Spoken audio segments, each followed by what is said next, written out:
نحمده ونصلي على رسوله الكريم اما بعد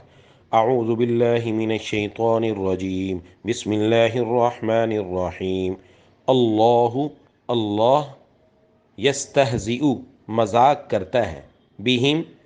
ساتھ ان کے اور یمدہم وہ ڈھیل دیتا ہے ان کو فی میں طغیانہم اپنی سرکشی یعمہون وہ بھٹک رہے ہیں۔ آج ہم نے سورہ بقرہ کی آیت نمبر 15 کا ترجمہ پڑھا۔ جب منافقین نے یہ کہہ دیا کہ ہم مسلمانوں کے ساتھ جو باتیں کر رہے ہیں تو ہم تو ان کے ساتھ مذاق کر رہے ہیں، یہ ہم نے پچھلی آیت میں پڑھا، تو اللہ تبارک و تعالیٰ نے اس کے جواب میں فرمایا کہ اللہ یستہزئ بہم، اللہ ان کے ساتھ مذاق کرتا ہے، یعنی مذاق والا معاملہ کرتا ہے اور انہیں ایسی ڈھیل دیتا ہے کہ وہ اپنی سرکشی میں بھٹکتے رہیں۔ یہاں اللہ تبارک و تعالیٰ کے لیے مذاق کا لفظ استعمال کیا گیا، یہ تو بالکل ایک موٹی سی اور ظاہر سی بات ہے کہ جو شخص بھی اللہ تبارک و تعالیٰ پر ایمان رکھتا ہے اسے یہ سمجھنے میں کوئی دشواری نہیں کہ اللہ تبارک و تعالیٰ کی ذات انسانوں کے آپس میں مذاق جیسی بات سے کہیں بالا تر ہے۔ اللہ تبارک و تعالیٰ کی صفت مذاق کرنا نہیں ہے، اور یہ بات اللہ تعالیٰ کی شان سے ناممکن ہے کہ وہ کسی کے ساتھ مذاق کرے۔ لیکن یہاں پر جو یہ لفظ فرمایا گیا کہ اللہ تعالیٰ ان کے ساتھ مذاق کرتا ہے، اس کا مطلب یہ ہے کہ ان کے ساتھ وہ بھی مذاق جیسا معاملہ کرتا ہے۔ یہ جملہ در حقیقت ان کی بات کے مقابلے میں لایا گیا، جس کا مطلب یہ ہے کہ اللہ تعالیٰ انہیں ڈھیل دے رہا ہے،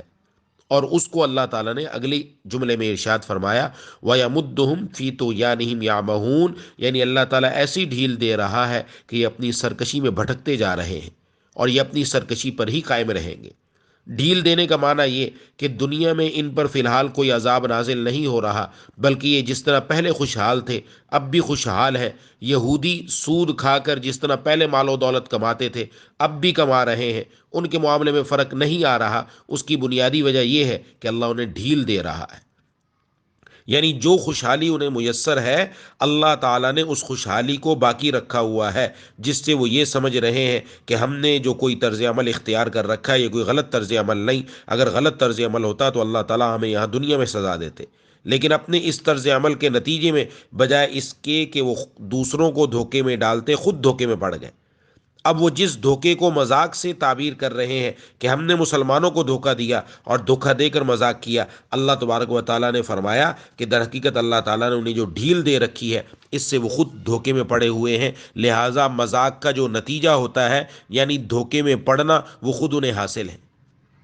اب اللہ تبارک و تعالیٰ نے جو یہ اللہ یستہزئ بہم فرمایا ہے یہ بات سمجھ میں آ جائے گی، اور خلاصہ یہ کہ اللہ نے ان کی رسی لمبی کر رکھی ہے، دراز کر رکھی ہے، ان کے دوغلے پن کی وجہ سے فوری سزا انہیں دنیا میں نہیں مل رہی، جس سے وہ سمجھ رہے ہماری تدبیر